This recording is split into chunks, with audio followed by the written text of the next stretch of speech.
Assalamualaikum warahmatullahi wabarakatuh. Selamat pagi semuanya.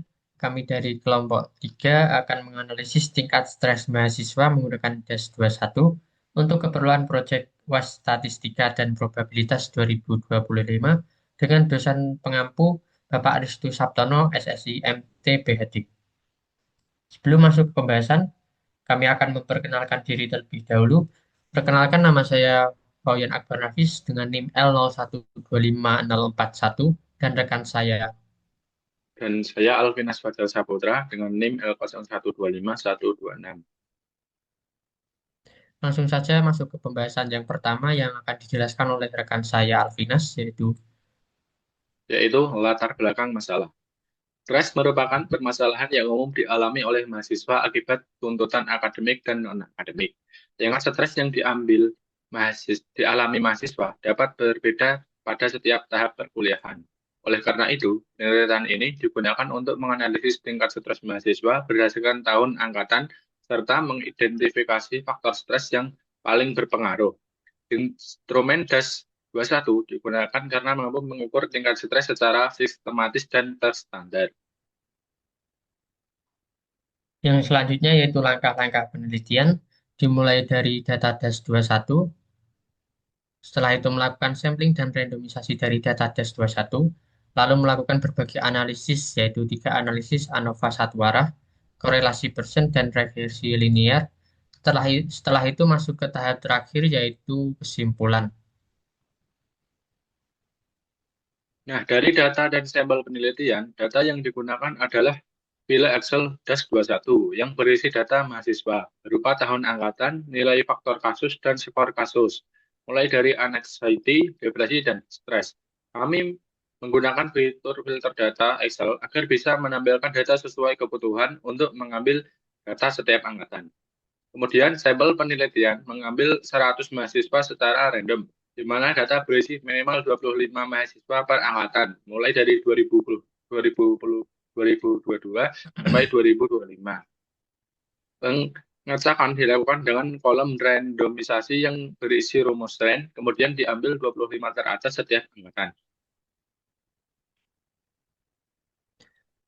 Randomisasi data, seperti yang telah dijelaskan tadi, kolom random yang sudah diisi rumus run akan selalu berubah nilainya, baik saat mengurutkan dari terbesar ke terkecil atau sebaliknya, sehingga itu memudahkan proses randomisasi data secara berulang. Kemudian, metode dan analisis yang digunakan. Analisis data dilakukan secara bertahap menggunakan Microsoft Excel. Tahap pertama menggunakan analisis ANOVA satu arah untuk mengetahui perbedaan tingkat stres berdasarkan tahun angkatan. Kemudian, tahapan selanjutnya adalah analisis korelasi person untuk menentukan faktor stres yang memiliki hubungan paling signifikan dengan tingkat stres mahasiswa. Faktor terpilih kemudian dianalisis lebih lanjut untuk menggunakan regresi linear sederhana untuk mengetahui besar pengaruh faktor terpilih terhadap tingkat stres. Masuk ke analisis pertama, yaitu analisis ANOVA, yang digunakan untuk mengetahui apakah terdapat perbedaan tingkat stres berdasarkan tahun angkatan. Sebelum masuk ke tabel ANOVA, kita menghitung beberapa hal seperti yang ada pada gambar penjelasan, ada average, grand mean, SSB, dan SSB. Untuk rumusnya sudah tertera dalam gambar. Setelah didapatkan nilai di atas, baru kita bisa menyusun tabel ANOVA seperti di bagian dokumentasi yang ada sum square, DF, dan juga MS, serta F hitung, F tabel, dan P value. Berdasarkan gambar di atas, karena F hitung kurang dari F tabel atau P value lebih dari alpha, maka H0 diterima. Dengan kata lain, tidak terdapat perbedaan stres yang signifikan antar angkatan. Beberapa rumus yang digunakan selain yang sudah ada di gambar, yaitu F hitung sama dengan MS between dibagi MS within, dan F tabel menggunakan rumus Excel yaitu F inverse dengan memasukkan nilai 1 dikurang alpha, DF between, dan DF within. Lalu ada P value dengan rumus Excel juga 1 dikurang F dis dengan memasukkan nilai F hitung, DF between, DF within, dan kumulatif true. Kemudian dari analisis tadi, kita mendapat grafik mean tingkat stres setiap angkatan.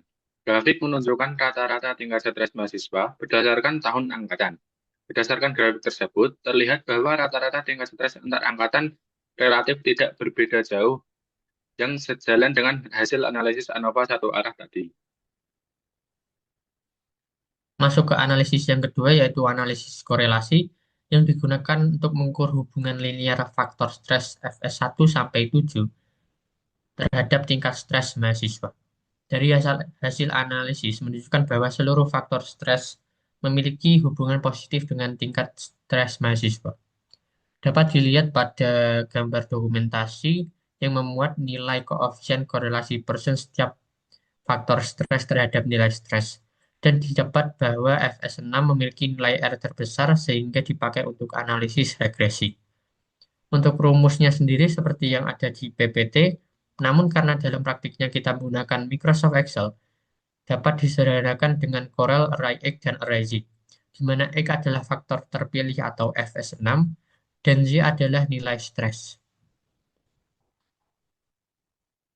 Nah, dari perhitungan korelasi tersebut, kita mendapat grafik. Grafik ini menunjukkan perbandingan nilai koefisien antara faktor stres FS1 sampai FS7 dan tingkat stres mahasiswa.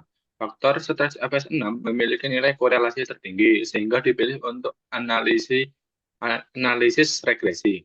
Hal ini selaras dengan perbandingan nilai R pada tabel korelasi. Analisis yang ketiga atau analisis terakhir yaitu analisis regresi yang dilakukan untuk menganalisis faktor terpilih tadi yang sebelumnya yaitu FS6 terhadap tingkat stres mahasiswa. Dengan rumus model regresi yaitu ZH ditambah R sama dengan R ditambah BX, di mana ZH adalah nilai prediksi stres, A adalah konstanta, B adalah koefisien regresi, dan X adalah faktor terpilih atau FS6. Nilai koefisien determinasi yaitu R kuadrat sama dengan koefisien korelasi tadi dikuadratkan, yang menunjukkan proporsi variasi tingkat stres yang dapat dijelaskan oleh faktor terpilih atau FS6. Nah, perhitungan awal pada analisis regresi ini yaitu ada average, varian, dan covarian. Kita perlu mencari beberapa nilai yang tertera pada gambar di atas untuk menghitung nilai slope dan intercept atau A yang digunakan sebagai model regresi. Yang terlihat pada gambar itu ada persamaan Y serta digunakan untuk perhitungan selanjutnya. Selain itu, kita juga menghitung DF banyak data dikurang 2 dan menentukan tingkat signifikansi atau alfa yaitu 0,05 atau 5%. Pada gambar tersebut terlihat yaitu analisis regresi, langkah-langkahnya yaitu menentukan hipotesis, menentukan tingkat signifikansi seperti sebelumnya yaitu tadi 5%, ada statistik uji yaitu mengukur standar error B, T-hitung, dan mengukur p-value, lalu tahap terakhir yaitu pengambilan keputusan atau kesimpulan. Rumus dan data yang diperlukan yaitu seperti yang terlihat pada gambar, lalu ada rumus dihitung B per SEB.